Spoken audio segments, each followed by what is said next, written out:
Hola, ¿cómo están? Les saluda Carlos Reyes, miembro de la primera iglesia bautista de la ciudad de Duckworth, California.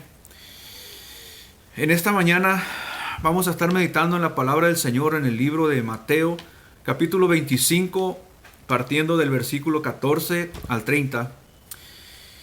Y le he titulado a esta pequeña porción de la escritura cómo utilizar dones y talentos que Dios nos da. Como sabemos, el Señor en su gran misericordia y en su gracia nos otorga dones, nos otorga talentos, para que nosotros desarrollemos esos dones y esos talentos en la obra del Señor.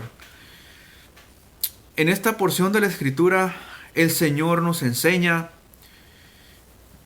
cómo es que muchas veces nosotros desarrollamos esos talentos. Partiendo del versículo 14 en adelante, dice la Escritura: el reino de los cielos es como un hombre que, yéndose lejos, llamó a sus siervos y les entregó sus bienes. A uno dio 5 talentos, a otro 2 y a otro 1, a cada uno conforme a su capacidad, y luego se fue lejos. El que recibió 5 talentos fue y negoció con ellos y ganó otros 5 talentos. Asimismo, el que recibió 2 ganó también otros 2, pero el que recibió 1 hizo un hoyo en la tierra y escondió el dinero de su señor. Aquí nosotros podemos mirar la diferencia entre una persona y la otra persona. Nos está enseñando que los que recibieron más talentos, ellos fueron, trabajaron, negociaron y duplicaron los talentos que su Señor les dio. Pero el que recibió 1 tuvo una actitud diferente. Aquí podemos ver, la Escritura nos enseña que el que recibió 1 talento, él simplemente dijo: tengo miedo, hizo un hoyo y escondió el talento que su Señor le dio. Muchas veces nosotros, basados en nuestra capacidad, el Señor nos otorga un don, un talento, pero no es para que nosotros lo escondamos, para que nosotros lo enterremos y no hagamos su voluntad. Si el Señor nos ha dado un talento o un don, es para que nosotros trabajemos con ese don, con ese talento, para la obra del Señor.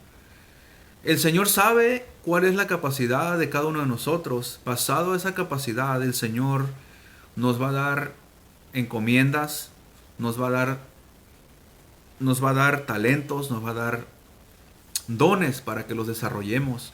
No importa qué tan grande sea el don, qué tan pequeño sea el don o el talento que el Señor te dé, que el Señor nos dé, nosotros lo debemos de utilizar para su obra. ¿Por qué? ¿Por qué les digo esto?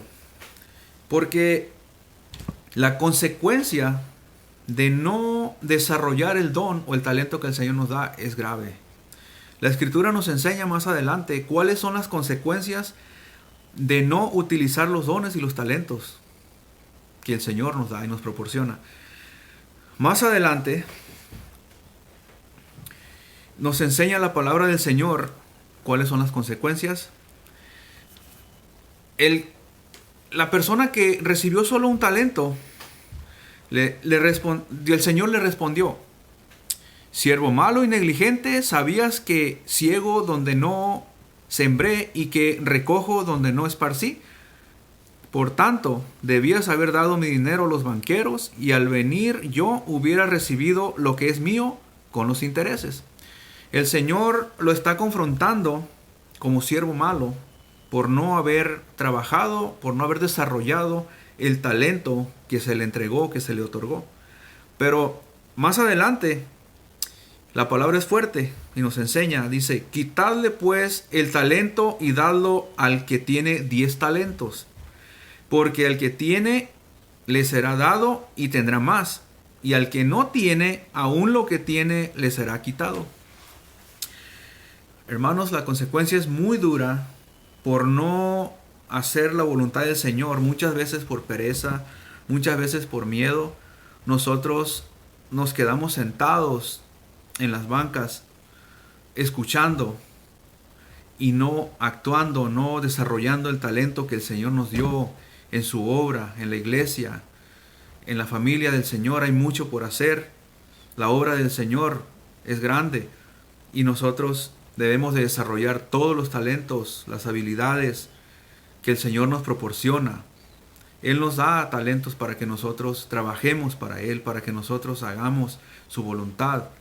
Hay mucho por hacer. La mies es mucha, los obreros son pocos, dice su palabra. Y la consecuencia de quedarse sentado muchas veces es seria. La consecuencia no es buena, hermanos.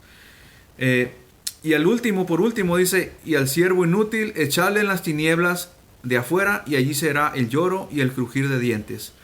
Eso es una consecuencia muy dura por no hacer la voluntad del Señor, por quedarse sentado, por pereza o por miedo. Espero que el Señor les haya hablado en esta pequeña porción de la Escritura, de igual manera como a mí me habló. La palabra es clara, así que yo les aconsejo que si el Señor les otorga un don o un talento, no lo escondan, no lo entierren, sino sáquenlo y trabajen, desarróllenlo en la obra del Señor. Hay mucho por hacer, la obra del Señor es grande, así que espero que esta meditación, esta pequeña porción de la Escritura les haya sido de gran bendición. Que el Señor les bendiga.